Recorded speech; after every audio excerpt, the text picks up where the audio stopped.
attention presence of the universal absolute signifies the adjustment of differential between deity reality and undeified reality, which is inherent in the separation of the dynamics of free will divinity from the statics of unqualified infinity. And we come to a sentence that once in a while we come across these, like always remember, never forget. This one here happens to be one of the more difficult sentences to understand and to remember, but they put it in these terms, always remember, so it has a great meaning, and by going over it many, many times on your own, it will begin to make some sense. Potential infinity is absolute and inseparable from eternity. They go together. Actual infinity, it spoke of potential infinity first sentence, now it says actual infinity in time can never be anything but partial. It must therefore be non-absolute. So potential infinity is absolute. Actual infinity apparently can never be anything but partial. Therefore, it has to remain in the realm of the non-absolute. Neither can infinity of actual personality be absolute, except in unqualified deity.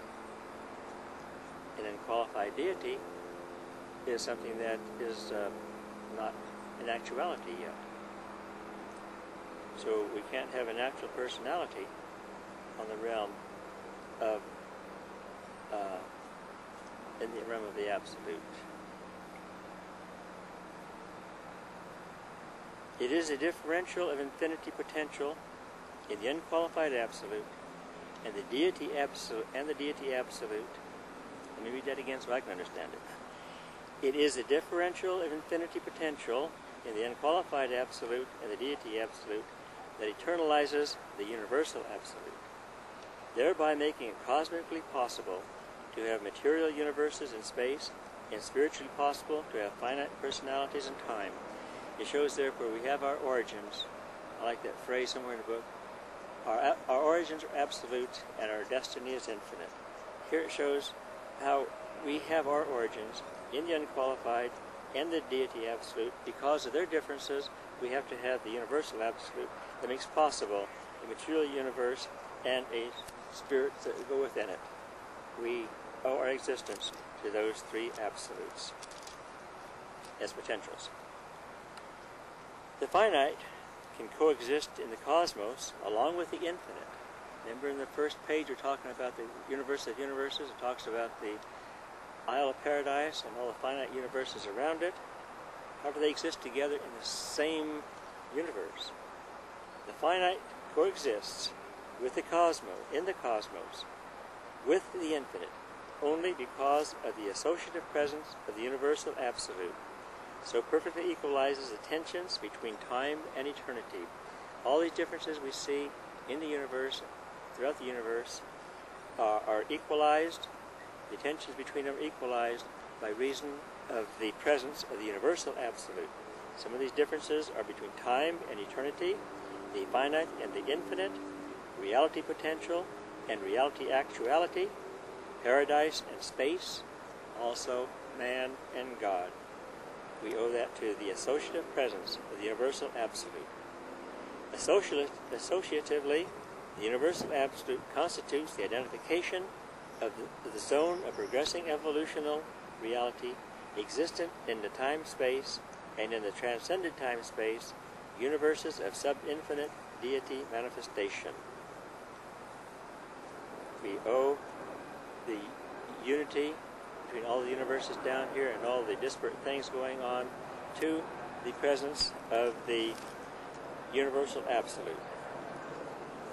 Universal absolute is the potential of the static dynamic deity functionally realizable on time-eternity levels of finite absolute values and is possible of experiential existential approach.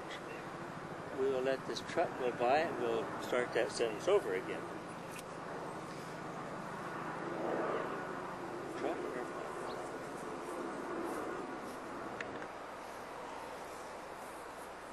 sentence again. The universal absolute is the potential of the static dynamic deity, functionally realizable on time eternity levels and as finite absolute values, and is possible of experiential existential approach. If we have any chance whatsoever combining the existential with the experiential, it's going to be due to the universal absolute.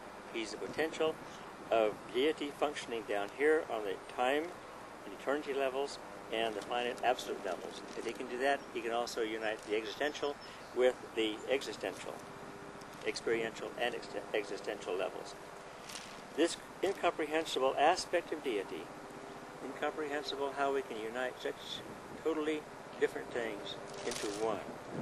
Incomprehensible aspect of deity may be static, potential, and associative. Remember in the first page we came across those functions of deity. These are the first ones in that sevenfold arena where God functions.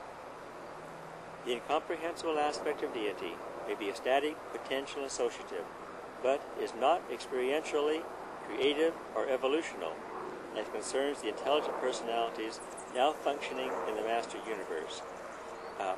This aspect of deity, which he means universal absolute, he does not create, does not evolve in this sense. That is due to other factors.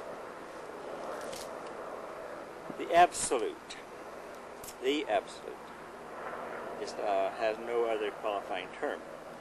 The two absolutes, qualified and unqualified, the spirit and matter, while so apparently divergent in function as they may be observed by mind creatures, are perfectly and divinely unified in and by the universal absolute. It's all one. These are unified. They have their thing, but there's something that makes them in harmony, to work in harmony. In the last analysis, and in the final comprehension, all three are one absolute. On subinfinite levels, they are functionally differentiated, but in infinity, they are one. All these three things that are so confusing to us is only one in the Father, in the I Am. We never use the term the absolute as a negation of aught, or as a denial of anything. We don't mean absolute in that way. Neither do we regard the universal absolute as self-determinative, a sort of pantheistic and impersonal deity. The absolute, in all that pertains to universe personality, is strictly Trinity-limited and deity-dominated. The Father has set the limits to all these things. When he has seen that his will has come to completion, he will call these things quits. The Trinities. This is another term that kind of throws us. We were confused enough by the Paradise Trinity, and now he throws in two more sets of Trinities. I think when we show our diagrams of how these things fit together, it'll be a little clearer. There are three Trinities. The one is existential in Paradise, then there are two experiential Trinities. One in the realm of evolution, and the other in the realm of eventuation. These three deities that we talked about before, God the Supreme, God the Ultimate, God the Absolute, they work through these in order to bring us to a deity consequence. We're trying to get a completion of Trinities in order to... Not quite that simple.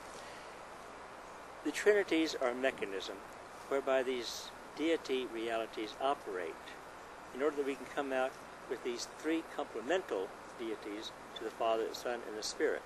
So that if we do have a Trinity Godhead in the experiential realm of the Supreme, in the Ultimate, and the Absolute, a Trinity always has a deity consequence.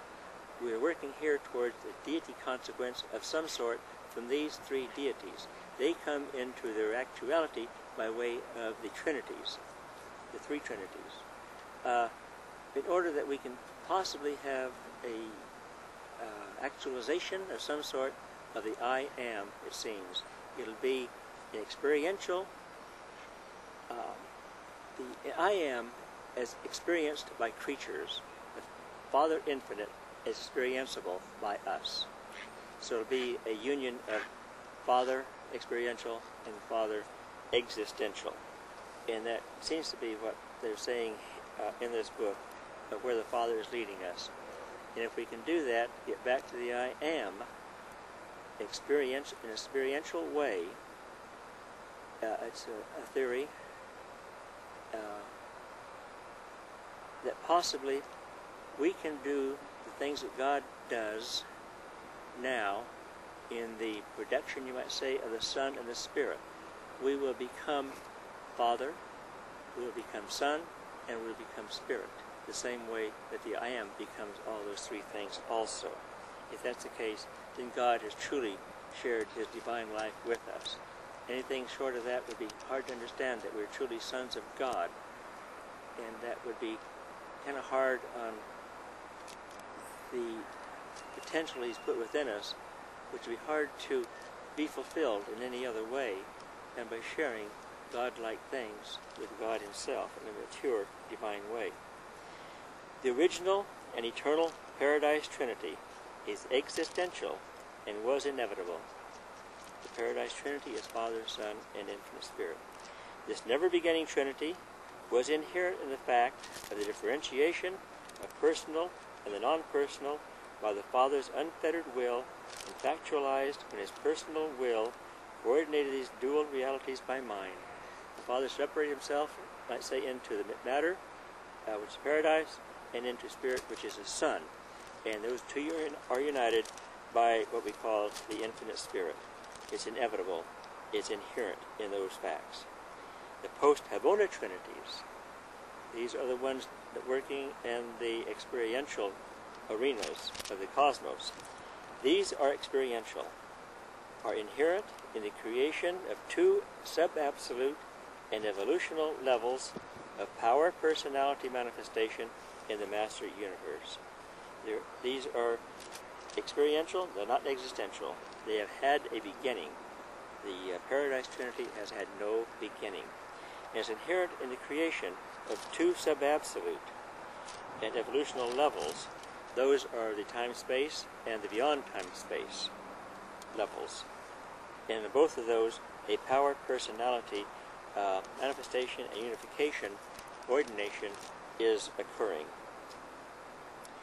The Paradise Trinity, the eternal deity union of the Universal Father, the Eternal Son, and Infinite Spirit.